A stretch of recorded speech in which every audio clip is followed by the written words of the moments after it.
1 लाख रुपयाच्या मेफेड्रोनसह ड्रग्ज विक्रेत्याला अटक। पुणे पोलिसांनी शहरात कारवाई करत 1 लाख रुपयाचे मेफेड्रोन MD जप्त केले आहे।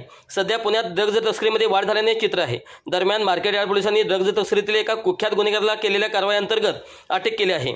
आरोपी बेकायदेशीर ड्रग्ज विकण्याचा कट करत होता अशी माहिती पोलिसांनी दिली आहे। अतिक करीम बागवान वय वर्ष 27 असे अटक करण्यात आलेल्या आरोपीचे नाव आहे। आरोपी अतिक हा मार्केट यार्ड येथील आंबेडकर नगर येथील रहिवासी आहे।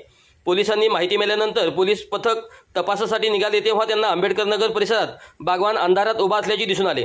आंबेडकर नगर परिसरातील सार्वजनिक शौचालय भिंतीमागे लपलेला असताना पोलिसांनी त्याला पकडण्याचा प्रयत्न केला, परंतु आरोपी निसटला। पोलिसांनी आरोपीचा पाठलाग करून अखेर त्याला जेरबंद केले। अतिक करीम बागवानमुळे अनेक तरुण लोक आता ड्रग्ज तस्करीवर वळत आहेत, त्यामुळे कुख्यात गुन्हेगार हाती लागल्याने पुढील कारवाई करण्यास आणखी सोपी जाणार आहे। चौकशी केली असता बागवानने सुरुवातीला पोलिसांना टाळण्याचा प्रयत्न केला, परंतु अधिक चौकशी केल्यानंतर त्यांनी ड्रग्जच्या व्यापारात सहभागी असल्याचे कबूल केले। चौकशी दरम्यान आरोपीकडे 6.3 ग्रॅम मेथाडोन आढळले, त्याची किंमत तब्बल 1,09,000 रुपये इतकी आहे। पोलिसांनी ड्रग्ज विक्रेत्यावर देखरेख असूनही शहरात बेकायदेशीर पदार्थाची विक्री सुरूच आहे। अलीकडेच ड्रग्ज विरोधी पथकाने मेथाडोन तस्करीत सहभागी असलेल्या नाना पेठेतील 2 आरोपींना अटक केली होती, परंतु ड्रग्ज तस्करीत साखळी किती दूर पसरली आहे याचा तपास पोलीस करत आहेत।